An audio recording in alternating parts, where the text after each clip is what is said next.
किसी गांव में गोपाल नाम का एक गरीब चाय वाला रहता था। उसके घर में उसकी पत्नी मीरा और उसकी बेटी माया थे। गोपाल गांव में ही चाय बेचता था। इसी से उसका तथा परिवार का खर्च बड़ी मुश्किल से चल पाता था। शाम को गोपाल जब घर लौटता तो रास्ते में एक नदी बहती थी जिसमें रंग बिरंगी मछलियाँ रहती थी। उन मछलियों को वह आटे की गोलियाँ खिलाया करता था। ऐसा करने से उसके मन को बड़ी शांति मिलती थी और मछलियाँ भी उससे खुश रहती थीं।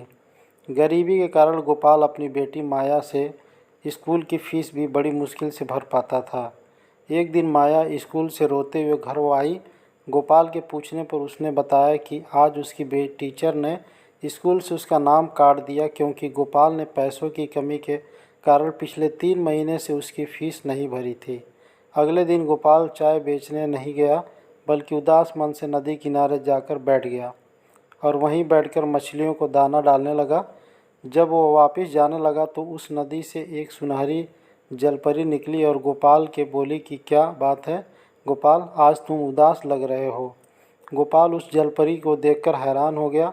उसने पूछा कि आप कौन हो और मेरा नाम कैसे जानती हो। जलपरी ने कहा, मैं एक जलपरी हूँ और मुझ में कुछ जादुई शक्तियाँ हैं जिससे मैंने तुम्हारा नाम जान लिया। तुम्हारी मछलियों को दाना खिलाने की आदत से मैं प्रसन्न हूँ।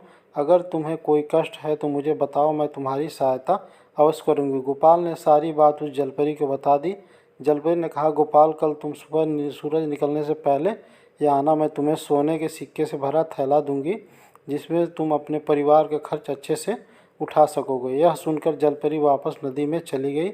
अगले दिन सूरज निकलने से पहले ही गोपाल नदी पर पहुँचा। तभी वहाँ जलपरी प्रकट हुई और उसने गोपाल को सोने के सिक्कों से भरी एक थैली दे दी। गोपाल ने जलपरी को धन्यवाद दिया और मछलियों को दाना खिलाकर वापस अपने घर चल दिया तथा उस थैली को उसने एक सुनार को बेच दिया जिससे उसे बहुत सारे पैसे मिले। सबसे पहले गोपाल ने अपनी बेटी के स्कूल की फ़ीस भरी जिससे कि वह वापस अपनी पढ़ाई शुरू कर सके। कुछ महीने बाद गोपाल ने उन पैसों की मदद से एक छोटा सा होटल शुरू कर दिया। उस होटल से उसकी आर्थिक स्थिति अच्छी होने लगी तथा उसने एक पक्का मकान भी बनवा लिया। गोपाल ने सोचा कि अब उसके पास अच्छा खासा धन हो गया है। अब वह जलपरी को धन्यवाद करके सोने का थैला उसे वापस कर देगा क्योंकि अब वह मेहनत से व्यापार के द्वारा अपने परिवार का खर्च चला सकता है। ऐसा सोचकर वह रात को जल्दी सो गया। उसी गांव में दिनेश और महेश नाम के 2 व्यक्ति रहते थे। वो गोपाल की सफलता से ईर्ष्या रखने लगे कि वह इतनी जल्दी कैसे धनी व्यक्ति बन गया। किसी तरह उन्हें सोने के सिक्के वाली बात पता चल गई। अब तो दिनेश और महेश ने एक योजना बनाई कि कल जब वह नदी के पास जाएगा तो हम उससे सोने के सिक्कों की थैली छीन लेंगे। योजना के अनुसार दोनों ने गोपाल का पीछा किया और नदी के पास ही एक झाड़ी के पीछे छिप गए।